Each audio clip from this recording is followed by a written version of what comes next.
សូមគោរពជម្រាបសួរពុកម៉ែបងប្អូនបាទថ្ងៃនេះជួបខ្ញុំទៀតហើយបាទអញ្ចឹងថ្ងៃនេះខ្ញុំមានទស្សនវិជ្ជាថ្មីមួយចង់បង្ហាញបងប្អូនអំពីទំនប់អាងត្រង់ទំនប់អាងស្តុកទឹកទំនប់អាងស្តុកទឹកហ្នឹងគឺស្ថិតនៅក្នុងឃុំតាពាំងតាវណា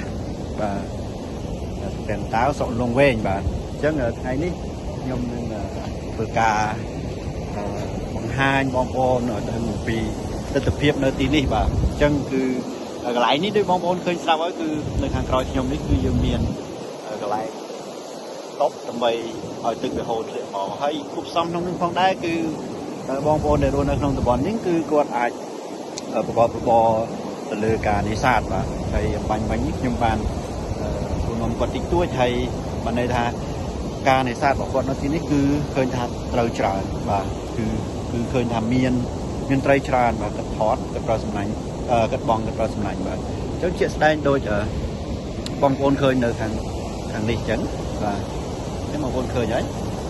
បាទអញ្ចឹងគាត់កំពុងតែធ្វើការនេសាទហើយបងប្អូននៅខាងក្រោមកណ្ដោះនោះគឺឃើញគាត់ទូកមួយហើយគាត់ធ្វើការបងអញ្ចឹងគឺត្រីដែលគាត់បានមានត្រីច្រើនបាទខ្ញុំមិនទាន់បានរាយរាប់នេះទេប៉ុន្តែគាត់ថាសម្បូរមានតាំងពីត្រីសមានតាំងពីត្រីឆ្លាំងមានអីបាទអញ្ចឹងគឺឃើញថាមានច្រើនបាទហើយជាស្ដែងកន្លែងនេះគឺបាទបើសិនបងប្អូនចូលចិត្តទៅលើការបងត្រីការស្ទូចត្រីអីហ្នឹងគឺត្រូវហើយបាទយើងអាចមកលំហែកាយនាពេលចុងសប្តាហ៍ជាមួយក្រុមគ្រួសារក៏ដូចជាមិត្តភ័ក្តិបាទអញ្ចឹងគឺកន្លែងនេះគឺជាកន្លែងល្អមួយបាទមានកញ្ចុះកន្លែងនេះយើងអាចអង្គុយជុំគ្រួសារបានយើងអាចកំងមកហូបគេត្រីធម្មជាតិនៅទីនេះផ្ទាល់បាទអត់មានត្រីយកមកពីណាទេបាទអញ្ចឹងគឺបងប្អូនអាចមកដើម្បីរីករាយជាមួយក្រុមគ្រួសារឬក៏ដើម្បីអាចបង្កើតជាអនុស្សាវរីយ៍កំឡុងពេលយើងអាចដើរលេងមកស្រុកលងវែងបាទអញ្ចឹងខ្ញុំមានតែប៉ុណ្្នឹងក៏សូមអរគុណហើយទេសនានៅក្នុងវីដេអូបន្ថែមទៀតដែលខ្ញុំនឹងរៀបរាប់ជូនបន្តនេះបាទអរគុណបាទសួស្តីបាទនេះគឺជាទស្សនវិជ្ជាបន្តពីខ្ញុំបានរាយរាប់អំបញ្ញមិញបាទអញ្ចឹងដោយបងប្អូនឃើញហើយនេះទំនប់អាងទឹកថ្មីនេះគឺឧបត្ថម្ភដោយក្រសួងធនធានទឹកនិងឧតុនិយមបាទហើយមានទីតាំងនៅឃុំតាពាំងតាវស្រុកកំឡុងវែងបាទអញ្ចឹងនេះផ្នែកខាងលើបងប្អូនផ្នែកខាងលើគឺគេបានសាងសង់ដោយមានការក៏ជារនាំងទៅមកទឹកក៏ហូរធ្លាក់មកអញ្ចឹងទៅក៏ធ្លាក់ចូលក្នុងអាងនឹងអញ្ចឹងណាបាទហើយជាស្ដែងទឹកនៅទីនេះគឺវាមានការថយឬក៏មានការឡើងហ្នឹងក៏ដោយពេលដែរបាទហើយនេះតកតងនឹងទឹកនេះអត់សូវច្រើនទេហើយបងប្អូនដែលនៅក្នុងតំបន់ហ្នឹងគឺគាត់បានទំនេរពីការងារក៏គាត់មករកបងត្រីហើយខ្លះទៀតក៏គាត់មកពីខេត្តឆ្ងាយៗដែរបាទខ្ញុំបានជួបអ្នកខ្លះមកតាំងពីបាត់បងពងធំពេញហ្នឹងណាបាទអញ្ចឹងមកដល់គឺគាត់ជួលទូកបាទជួលទូកគេទៅហើយគាត់ជិះចូលទៅខាងក្នុងអានេះគាត់ជិះទៅម្ដុំក្បែរភ្នំហ្នឹងទៅហើយគាត់បបក់ត្រីបាទអញ្ចឹងការបបក់ត្រីរបស់ពួកគាត់គឺឃើញថាបានច្រើន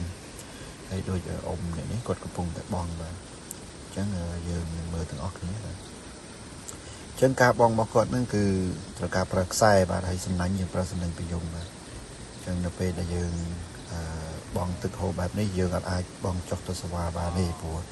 វាអាចមានគ្រោះថ្នាក់អញ្ចឹងជាស្ដែងនៅដូចបងប្អូនឃើញនៅត្រីសបាទត្រីប្រភេទត្រីសត្រីចវាមានត្រីក្អែកមានត្រីឆ្លាំងមានអីចឹងបងអញ្ចឹងតកតូននឹងទាំងអស់នេះគឺការបងសំណាញ់ខ្លះនោះក៏បានច្រើនទៅហើយចំណែកសំណាញ់ខ្លះទៀតហ្នឹងពេលខ្លះបាន3-4ត្រីអញ្ចឹងមិនថាគិតបងហ្នឹងគឺផ្សំអញ្ចឹងថាដូចយើងផ្សំលុយអញ្ចឹងបាទអញ្ចឹងបានមកសំណាញ់អញ្ចឹងទៅបាន4-5សំណាញ់ខ្លះដាក់ទៅត្រូវអញ្ចឹងទៅបានអាចសំណាញ់ទៅកន្លះគីឡូ1គីឡូអញ្ចឹងទៅ ចឹងឥឡូវគាត់ការបងវាកាត់ឡើងមកហើយចំណែកបងប្រុសនេះនោះកាត់កំពុងដើរមកបាទចឹងមើលសំណាញ់គាត់អត់ដឹងទេបងប្អូនគឺក្នុងថ្នាក់ហ្នឹងគឺឃើញមានត្រីខ្លះដែរហើយយើងអាចរត់អាចដើរប្រទេសប្រាសបានទេបាទគឺយើងត្រូវតែដើរលើកន្លែងស៊ីម៉ង់ដែលគេចាក់ហ្នឹងឯងតែជាស្ដែងដូចនៅខាងនេះដោយសារគាត់មានកណូតរបស់គាត់ចឹងទៅគាត់ទៅបងនៅម្ខាងខាងនោះហើយជាសម្បូរត្រីចឹងគាត់ម្នាក់គួយចែវទៅហើយម្នាក់ទៀតនោះគាត់ចាំឈោបបងទៅបាទចឹងសាមគ្គីគ្នាបាទហើយដូចនេះបងគាត់ដើរមកដល់ហើយខ្ញុំឃើញត្រីគាត់បាទមានមកត្រីបាទមានធំមានតូចចឹងណាបាទចឹងមើលទៅគឺសប្បាយមែនបងប្អូនឥឡូវបងខាងលើនេះក៏គាត់ជុះត្រីចឹងទៅបេះត្រីចឹងទៅបាទនោះក៏បន្តបងចឹងទៅហ្នឹងហើយចឹងឃើញថាទេសភាពនៅទីនេះគឺអំណោយផលមែនទែនយើងអាចមកអង្គុយលេងលក្ខណៈគ្រួសារហើយ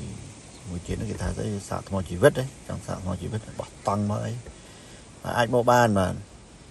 អត់មានបញ្ហាទេបាទនេះទស្សនភាពយើងមើលពីខាងក្រោមហើយនៅនេះលើស្ពានចឹងទៅបាទអញ្ចឹងថ្ងៃនេះខ្ញុំបានឆ្លងកាត់នេះក៏អត់សូវមានមនុស្សទេបាទដោយសារវាប៉ះថ្ងៃគេធ្វើការអញ្ចឹងអត់សូវសម្បូរទេតែបើសិនជាថ្ងៃសៅរ៍ទឹកវិញដឹងថារកកន្លែងបងមិនបានបាទនេះអំប្រុសដែលគាត់បានបងបាញ់មិញបាទអញ្ចឹងនេះគឺជាត្រីរបស់គាត់គាត់ដាក់ក្នុងកេះស្នោអញ្ចឹងត្រីបងបានមកគឺគាត់ដាក់ចូលក្នុងកេះស្នោបាទនេះបងប្អូនមើលនេះត្រីច្រើនមែនទែនបាទស្រស់ល្អណាស់បាទហើយដោយសារគាត់បងនៅទីនេះយូរអញ្ចឹងក៏ឃើញក្នុងនោះមានទឹកកកមួយដុំអញ្ចឹងដើម្បីគាត់អាចថាខ្លះសេព្រោះត្រីហ្នឹងបើសិនតែយើងរោភ្លាមយកអត់ទាន់ធ្វើទេគឺយើងទុកយូរវាអាចឆាប់ស្អុយបាទវាបែកពោះវាបាទអញ្ចឹងនេះនៅលើស្ពានបាទ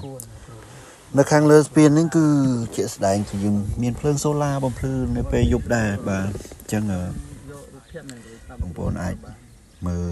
ទេសនាជាស្ដែងបាទអញ្ចឹងនៅខាងលើនេះមានមើលគេឆ្លងកាត់ច្រើនហើយសម្រាប់បងដែលគាត់បបក់អីហ្នឹងគាត់មានកញ្ច្រែងរបស់គាត់មួយសំណាញ់ចឹងគាត់ដាក់ប្រោះត្រីអានេះត្រីឆ្លាំងទៅឆ្លាំងហើយនេះមាននេះបងប្អូនអត់មានបងប្អូននៅក្បែរគាត់ជិះឆ្លងកាត់ទៅមកគេថតលេងសប្បាយបាទគឺល្អមែនទែនបាទល្អមែនទែនទេសភាពទាំងអស់នេះចឹងគឺថាមិនចាំបាច់ទៅណាឆ្ងាយទេអាចនៅ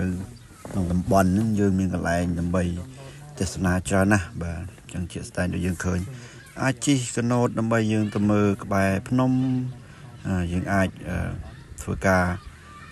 ស្ទូចអីចឹងទៅណាប៉ុន្តែតកតងនឹងការមកទេសនាលេងនៅទីនេះសូមបងប្អូនមានការប្រុងប្រយ័ត្នផងបាទព្រោះយើងដឹងហើយថាទឹកគឺវាហូរណាអញ្ចឹងយើង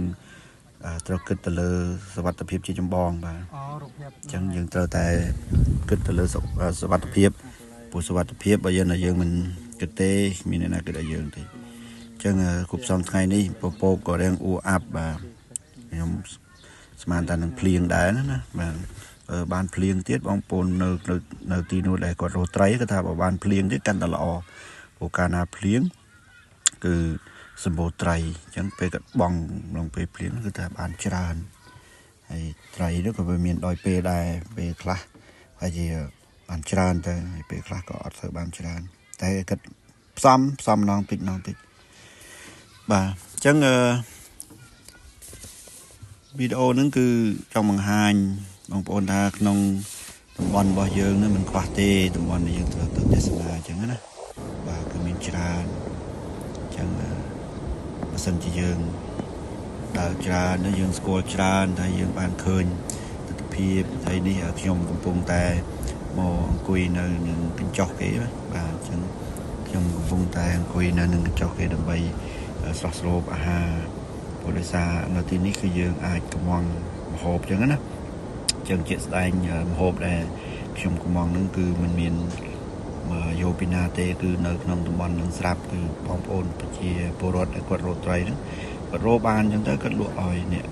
លក់ដូរនៅទីនោះដូចម្ចាស់កញ្ចុះនៅទីនោះអញ្ចឹងណាអញ្ចឹងគាត់ប្រមូលទិញទាំងអស់បាទត្រីមិនថាតូចមិនថាធំទេគឺគាត់ប្រមូលទិញទាំងអស់ដើម្បី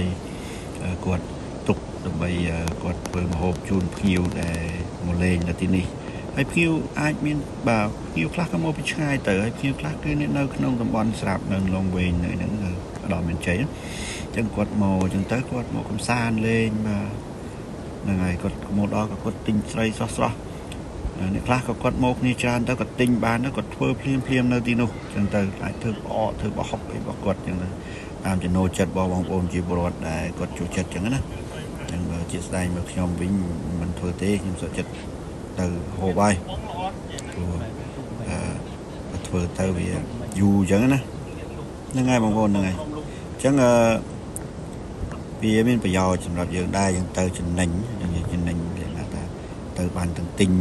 ត្រីហើយបានទាំងសប្បាយរីករាយណាបាទអញ្ចឹងនេះគឺជាម្ហូបដែលខ្ញុំបានកំងបាទមានត្រីឆ្លាំងត្រី